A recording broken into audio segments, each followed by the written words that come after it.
তীব্র স্রোত ও ঘাট সংকটের কারণে দেশের গুরুত্বপূর্ণ নৌরুট দৌলতদিয়া পাটুরিয়ায় ফেরি পারাপার ব্যাহত হচ্ছে।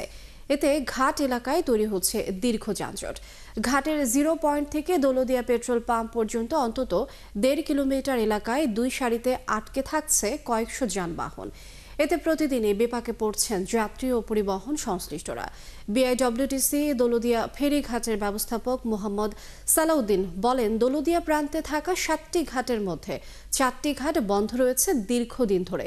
বাকি চালু থাকা 3টি ঘাটের মধ্যে 3 ও 7 নম্বরে তীব্র স্রোতের কারণে ফেরি ভিড়তে পারছে না, তাই শুধু 4 নম্বর ঘাট দিয়ে পারাপার চলছে। আরও জানান, 3 নম্বর ঘাটের ফিঙ্গার ভেঙে গেছে, যে কারণে ঘাটটি বন্ধ রাখা হয়েছে। মেরামত শেষ হলে ঘাটটি আবারও চালু হবে। দর্শক, ঘাটের আজকের অবস্থা আমরা জানবো। এই মুহূর্তে আমাদের সাথে যুক্ত হচ্ছেন সহকর্মী মেহেদি হাসান। মেহেদি, এখন আপনি যেখানে আছেন ঘাটের কি অবস্থা দেখছেন এবং যানজট রয়েছে কিনা, ঘাট কর্তৃপক্ষ এ বিষয়ে কি ব্যবস্থা নিয়েছে বা নিচ্ছে সেই বিষয়টিও আমাদেরকে জানিয়ে দেবেন।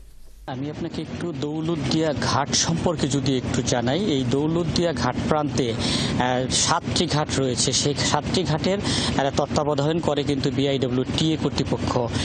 ঠিক আমার পেছনে যে ঘাটগুলো আপনি দেখছেন, এই আমার পেছনে রয়েছে 3 এবং 4 নম্বর ঘাট। এই 7টি ঘাটের মধ্যে বর্তমানে 3 এবং 4 এই দুটি ঘাট দিয়ে পারাপার অব্যাহত রয়েছে। বাকি 5টি ঘাটই কিন্তু বন্ধ রয়েছে। 5টি ঘাট বন্ধ থাকার কারণে ঘাট এলাকায় যানজট কিন্তু আছে, যানবাহনের সংখ্যা কিন্তু আছে।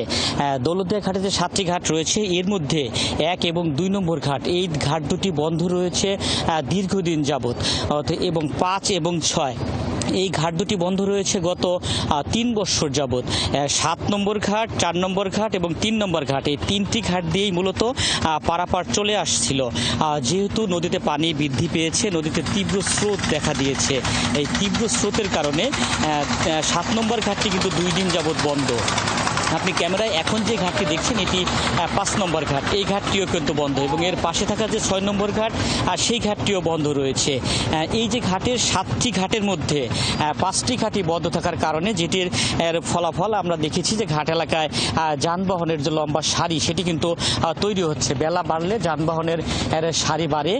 তবে ঘাট কর্তৃপক্ষ বলছে তারা যানজট নিরসনের চেষ্টা চালিয়ে যাচ্ছে। আরেকটি বিষয় নিয়ে আপনাকে জানিয়ে রাখা দরকার। আপনি জানেন যে দেশের গুরুত্বপূর্ণ 2টি নৌরুট, একটি দৌলতদিয়া পাটুরিয়া, আরেকটি নৌরুটে পদ্মা সেতু চালু হয়েছে। পদ্মা সেতু চালু হওয়ার পর আর এই নৌরুটের যানবাহনের সংখ্যা কিন্তু কিছুটা কমেছে। যানবাহনের সংখ্যা কমার কারণে এই ঘাটটিতে কিন্তু যানজটও কিন্তু এতদিন কম ছিল।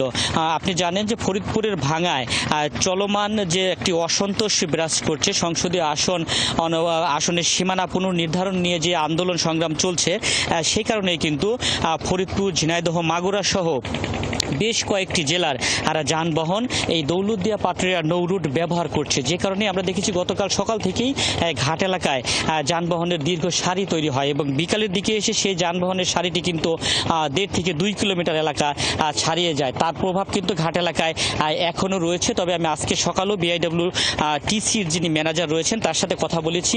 বিআইডব্লিউটিসির ম্যানেজার আর আমাকে আশ্বস্ত করেছেন, তিনি আমাদেরকে জানিয়েছেন তাদের বহরে তারা ফেরির সংখ্যা বাড়িয়েছেন। বর্তমানে 10টি ফেরি দিয়ে পারাপার অব্যাহত রেখেছে, এবং 2টি ঘাট যে সচল রয়েছে, সেই 2টি ঘাট দিয়ে তারা আটকে থাকা যাত্রী এবং আমরা দেখছিলাম ঘাট বন্ধ রয়েছে, এবং সে সাথে দেখছিলাম যে তীব্র স্রোত।